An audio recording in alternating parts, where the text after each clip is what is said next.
कई लोगों को प्रॉब्लम ऐसा भी नहीं होता कि उनका स्टूल हार्ड होता है, उनका स्टूल बड़ा सॉफ्ट होता है लेकिन स्टिकी होता है। वो फील करते हैं कि उनका पेट भारी है, वो उनका पेट साफ हुआ नहीं है, पर वो जब वॉशरूम जाते हैं तो उनका पेट साफ होता नहीं है। और जब वो डॉक्टर से कांटेक्ट करते हैं तो कहा यह जाता है कि वो आईबीएस की बीमारी से ग्रसित है। दरअसल ये होता क्या है, उनका स्टूल कभी टफ नहीं होता, हार्ड नहीं होता, वो स्टिकी होता है, सॉफ्ट होता है, चिपचिपाहट वाला होता है, लेकिन वो प्रॉपर नहीं होता, खुलासा नहीं होता, आदमी को सेटिस्फैक्शन नहीं होता, वो संतुष्ट नहीं होता। और ये बीमारी बड़ी कॉमन है, इसलिए उसको रिफ्लक्स होता है, एसिडिटी होती है, तरह तरह की बीमारी होती है, उसका खाना कम हो जाता है, खाने में उसका इंटरेस्ट कम हो जाता है, उसका काम करने में कंसंट्रेशन कम हो जाता है और तमाम तरह की समस्याएं होती है। मेरे ख्याल से उसको सोने में भी प्रॉब्लम होती है, नींद की भी दिक्कत होती है। मैं चाहूंगा कि इस बीमारी को आप एड्रेस करें और हमारे दर्शकों को बताएं कि आखिरकार ये कितनी गंभीर समस्या है और इसको कैसे टैकल किया जाए। आईबीएस जैसा नाम से ही प्रतीत हो रहा है, इरिटेबल बाउल सिंड्रोम।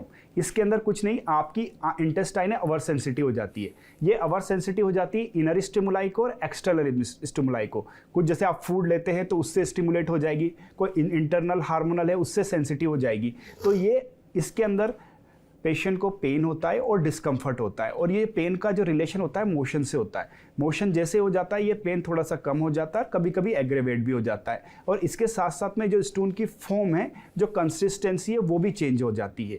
तो इरिटेबल बाउल सिंड्रोम, और ये सिम्टम्स लगातार 3 महीने से ज़्यादा होते हैं तब इसको इरिटेबल बाउल सिंड्रोम बोलते हैं।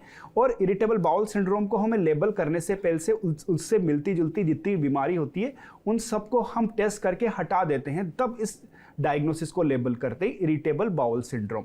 ये कोई घातक बीमारी नहीं है, लेकिन ये एक तरह का डिस्कम्फर्ट पैदा करता है पेशेंट के अंदर, जो उसका जो रूटीन है, जो उसकी दिनचर्या है, उसको प्रभावित करता है। इसीलिए हम इसके अंदर ये एडवाइस करते हैं कि कुछ मेडिसिन देते हैं और सबसे इंपॉर्टेंट देते हैं उनको डाइट मॉडिफिकेशन।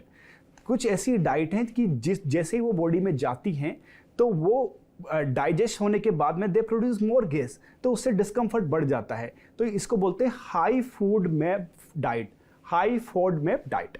तो इसके अंदर जैसे मोटा मोटा तौर पे हम बात करें तो जैसे राजमा हो गए, छोले, भिंडी, गोभी, मसूर की दाल, एप्पल, वाटरमेलन, मिल्क प्रोडक्ट, ये जैसे ही आपकी बॉडी से डाइजेस्ट होते हैं दे प्रोड्यूस मोर गैस। तो गैस जैसे इंटेस्टाइन में वहाँ का डिस्टेंशन होगा, पेन तकलीफ होगी, फिर उसको डायरिया होगा, तो ये सिम्टम बढ़ जाए।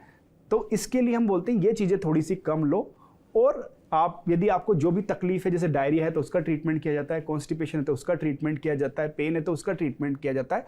और सबसे इंपॉर्टेंट जो चीज़ हम इन पेशेंट को बतानी होती है, रीअश्योरेंस। उनको ये बताया जाता है कि ये कोई घातक बीमारी नहीं है, इससे आप बिल्कुल परेशान मत हो सकता है आप दवाई नहीं लें तो कुछ दिन बाद में अपने आप भी ठीक हो जाए, और आप भी थोड़ा सा डाइट मॉडिफाई करो और रिलैक्स रहो। तो नहीं, तो रिलैक्स रहना भी तो आज के टाइम में एक बहुत बड़ा चैलेंज है, और आपको पता होगा कि लोग स्ट्रेस मैनेजमेंट के लिए क्या कुछ नहीं कर रहे हैं। और मैं यही बात आपसे पूछना चाह रहा हूँ कि कई लोग ये भी कहते हैं कि आईबीएस होने की वजह से उनको फिस्टुला हो गया, किसी को पाइल्स हो गया, वो जाते हैं उनका स्टूल साफ नहीं होता, या वो जाते भी हैं तो पूरे तरीके से साफ नहीं होता, पेट फुला फुला रहता है, इसलिए ऑफिस टाइम पे नहीं पहुंच पाते, जहां उनको जाना होता है समय पे नहीं पहुंच पाते, क्योंकि वो happy from with in feel नहीं करते।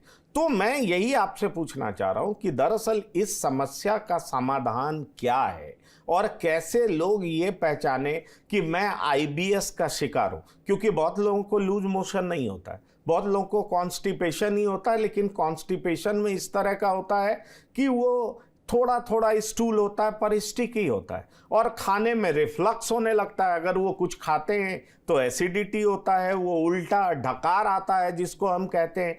तो इस तरह की जो समस्या होती है आम लोगों में, उसको कैसे एड्रेस किया जाए? क्या इसका एलोपैथ में इलाज है? क्योंकि कई बार देखिए, जो एलोपैथ है, होम्योपैथ है, आयुर्वेद है, इसमें एक चीज का बड़ा फर्क है।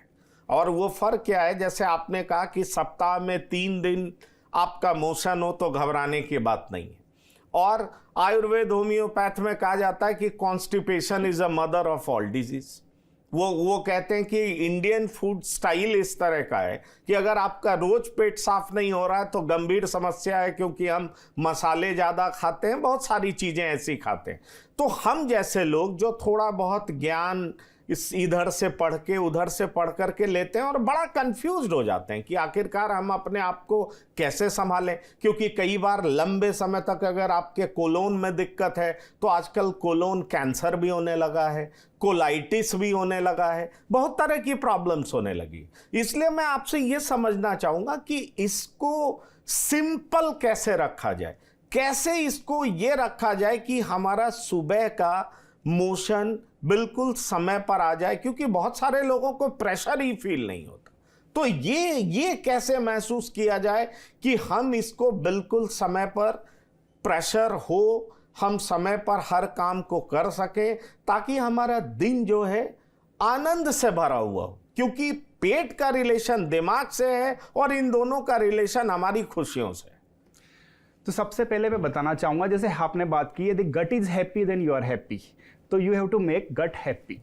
और आईबीएस जैसे कभी अकेला नहीं होता, उसके साथ साथ में इंडाइजेशन डिस्पेप्सिया भी होता है। और आईबीएस क्या, कुछ पेशेंट को क्या होता है कि एक बार दस्त हुए, 10 लग गए, वो ठीक नहीं हुए, लंबे टाइम तक चल गए, तो वहाँ उस इंटेस्टाइन में कुछ हार्मोनल चेंजेज होते हैं, वो आगे जाके आईबीएस को जन्म देता है। और जब आप ये कॉन्स्टिपेशन की बात कर रहे हो, जो अर्ज एक प्रेशर की बात कर रहे हो कि हमें जाने की, तो हाजत जिसे बोलते हैं, अर्ज बोलते हैं। यदि अर्ज जिसको कम हो रही है, तो अर्ज का मतलब, अर्ज आपको फीलिंग तभी आएगी जब आपका स्टूल रेक्टम में आ जाएगा, क्योंकि रेक्टम उसको सेंस करता है। यदि जिसको अर्ज नहीं हो रही, उसका स्टूल रेक्टम में नहीं आया, मतलब वो आंत में ही ऊपर रुका हुआ है, तो ये तरह का हो गया एक स्लो ट्रांजिट कॉन्स्टिपेशन। यहाँ जो दवाई देनी पड़ेगी, वो दवाई देनी पड़ेगी स्टूल को आगे लेके आने के लिए। लेकिन जिनको आपको हाजित हो रही है, लेकिन वो जा रहे हैं यार अच्छे से नहीं हुआ, तो आपको वहाँ एक देखना पड़ेगा कि रेक्टम में स्टूल आ गया लेकिन वो पूरा निकल नहीं रहा। तो ये हो सकता है डेफिकेटरी डिसऑर्डर, जिसे मैंने पहले बताया पेल्विक डिससिनर्जिया। इसको आपको अपने आप से 4-5 सवाल पूछने हैं। टॉयलेट में कितनी देर तक बैठे रहते हो? आपको 10 से 15 मिनट तो नहीं लगते? आप जहाँ नीचे का रास्ता है वहाँ ब्लॉकेज तो फील नहीं करते? आपको बहुत ज़्यादा स्ट्रेनिंग तो नहीं करनी पड़ती है? और कभी कभी आपको फिंगर इवैक्यूएशन तो नहीं करना पड़ता है? और जाने के बाद में सेटिस्फेक्शन तो नहीं आता है? यदि ये 4-5 सवाल में भी 2 से 3 सवाल भी पॉजिटिव हैं, तो इस पेल्विक डिससिनर्जिया के चांसेस काफ़ी ज़्यादा होते हैं। फिर उसके लिए आपको इवेल्युएट करना पड़ेगा। यहाँ ट्रीटमेंट लेग्जेटिव नहीं है, यहाँ ट्रीटमेंट इज बायोफीडबैक थेरेपी।